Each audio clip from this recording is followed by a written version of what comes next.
YouTube channel माही जी blog में। संगवारी हो आप मन कैसे हो? आशा करते हो आप मन स्वस्थ हो और मस्त हो। संगवारी हो मैं आज मोर दीदी को कल लड़की के स्कूल जा तो अगर स्कूल में एनुअल फंक्शन डे होते तो वो मनाते वहाँ पे, तो मैं बस मोर दीदी के लड़की को कल डांस देखे जाता। तो संगवारी हो आप भी मन सर चलो। मैं सोचती हूँ कि मैं आप मन के साथ भी शेयर करता हूँ कितना अच्छा डांस करते हो, आप मन ला दिखाना चाहते हो। तो चलो ब्लॉग में बैक टू बैक बने रहो और वीडियो ला लास्ट तक देखे करो संगवारी हो। और चैनल में नया रहते हो तो सब्सक्राइब कर दे करो संगवारी हो। आप मन के एक सब्सक्राइब और एक लाइक से मुला फुल सपोर्ट मिलते। ठीक है तो चलथन।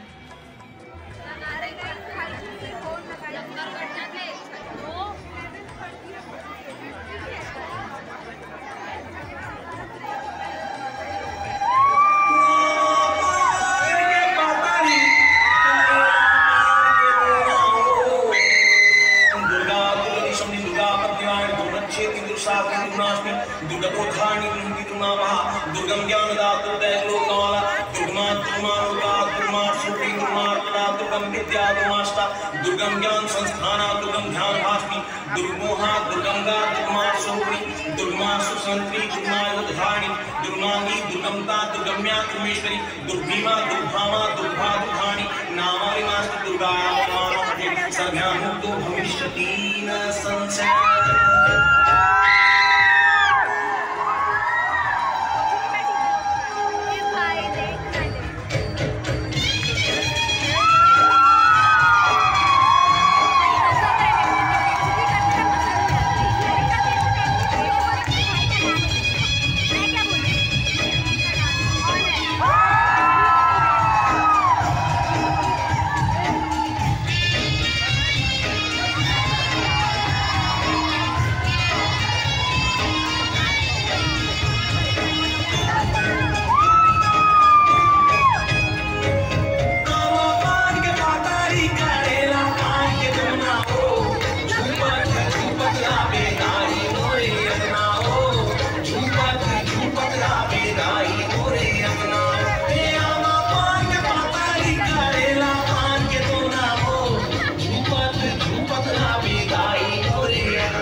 गोरी आऊ रचावे लारी जोड़ी सुवादा जाते मुआ गोरी आऊ रचावे लारी जोड़ी मोर पान के अड़बड़ जा दूरे मैं पान वाला बाबू मैं पान वाला बाबू मैं पान वाला बाबू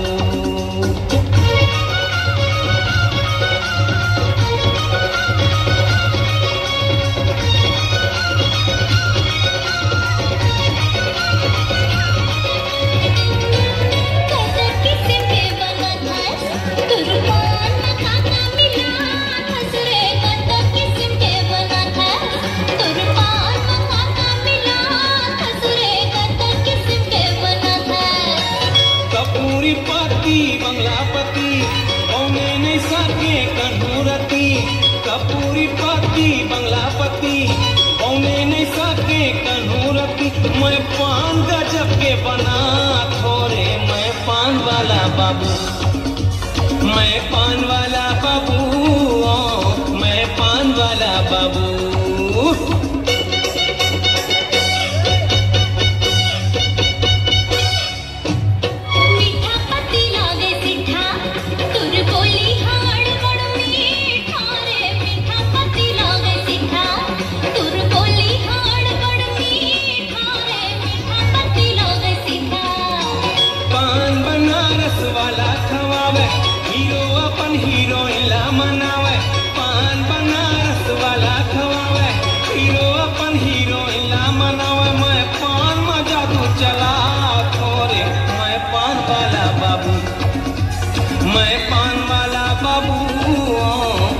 पान वाला बाबू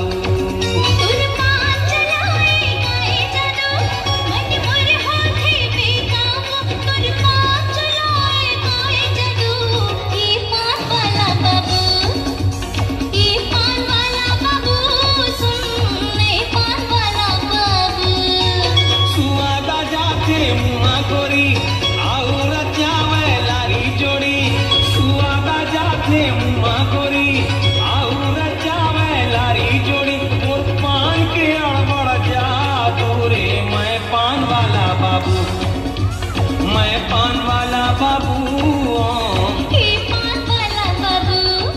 तो संगवारियों अगर आप मतलब मोर ब्लॉग वीडियो पसंद है चाहिए तो लाइक कमेंट शेयर जरूर करो और चैनल में नया हो तो चैनल ला सब्सक्राइब करके रख लो संगवारियों ताकि आप मन ला मोर जो सबसे पहली वीडियो है आप मन तक पहुंच सके और मैं माही आप मन से ऐसे ही मिलूँ एक नया ब्लॉग के साथ। तब तक के लिए टाटा बाय बाय।